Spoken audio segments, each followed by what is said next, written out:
What's going on YouTube? Cowboy here and welcome back to another Lords of the Fallen strategy kill video. Today, we're going to be taking a look at Champion. Now before we jump into this fight, there are two main recommendations I'd like to make for you. The first being that you are at least at medium weight capacity or lower. As you see the two numbers on weight in the bottom left corner of the screen, if those numbers are green, you are at fast rolls or low weight. If they're gray, as they are now, you are at medium rolls. And if they are yellow, you are at fat rolls. And while you can do fat rolls for this fight, it makes it considerably harder. The second thing is going to be to remove your gauntlet. We're going to be doing a lot of quick swapping between shield and either two-handed or dual wield. And with that in mind, it's a lot easier to just tap Y once than cycle through. So there are a few attacks that the champion will do that you want to look out for. The first of which being a charge ability that he will do right at the beginning of the fight and continually throughout.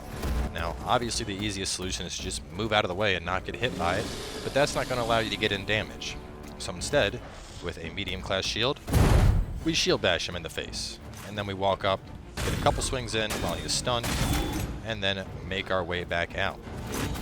Now, let's say you're not a fan of medium shields, you're more a tower shield kind of guy. Well, don't worry, we got that covered too. Toss on your tower shield, wait for the charge, fortify, and boom, shut them down.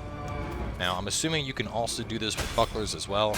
I don't have the agility requirements for any of the bucklers because I'm a warrior, so I haven't actually tested it, but with that in mind, I know bucklers do have a much smaller parry window, so keep that in mind if you are attempting to do this with bucklers.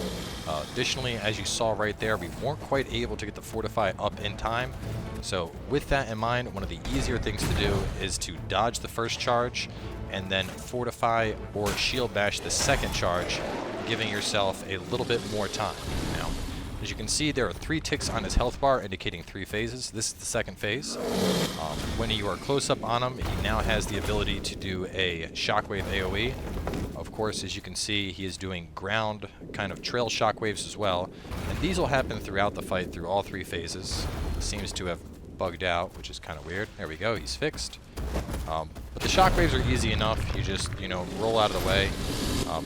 Fortifying against them is not really advisable, and that's actually part of the reason I had so much trouble with this fight the first time around. I tried to fortify and I couldn't block the shockwaves, so you can imagine my surprise when it doesn't block full shockwaves, but it blocks him charging at you like that.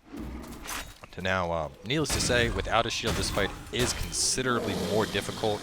Being able to use the shield to stun him as we are, it just generates your opening, and damn it, I let go of my shield too early.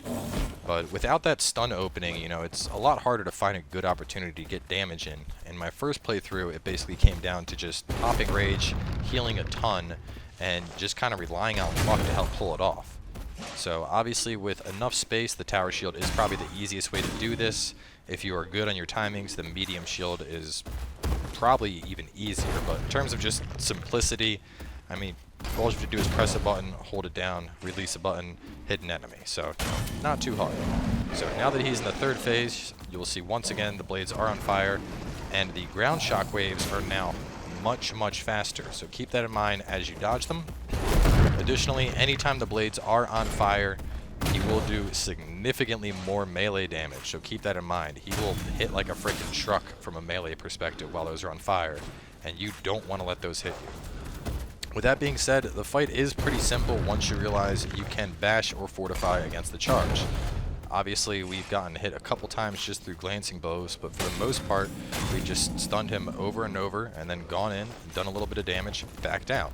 So, once you know the strategy, the fight is fairly simplistic and very rinse and repeat, but that being said, without a shield, it is considerably more difficult and extremely hard to a certain extent. So, obviously, avoid the melees. Don't get hit by the charges if you can help it.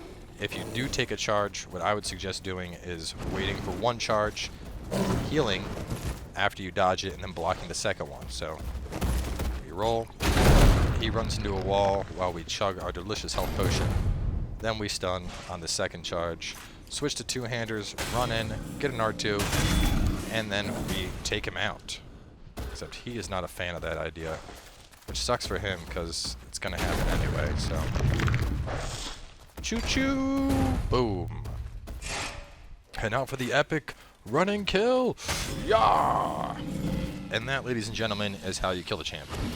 So, like I said, big thing is to remember here, use your shield to shut down the charges. Taking off the gauntlet to allow you to switch quickly between shield and weapon obviously helps a ton, and dodge the little ground shockwaves he does. But as long as you take care of that, the fight shouldn't be that hard. Now, of course, the champion is technically the 5th Lord in the game. After taking out the Worshipper, you're supposed to go through the portal, fight the Infiltrator, and then the quest progression would lead you down into the Catacombs. Of course, if you do the side quest, you get the key, and you can go into the Catacombs earlier and kill the boss before going through the portal and doing all that progression. After killing him, you of course get the fist weapon Sting, which is pretty cool. It doesn't look nearly as big as they do on his arms, but overall, you know, they're on fire when your health is missing, so it's a cool fist weapon to pick up. But that being said, you know, that takes out the champion. So thanks for tuning in, and make sure to check back next time as we take on another Lord in our Lords of the Fallen strategy kill series.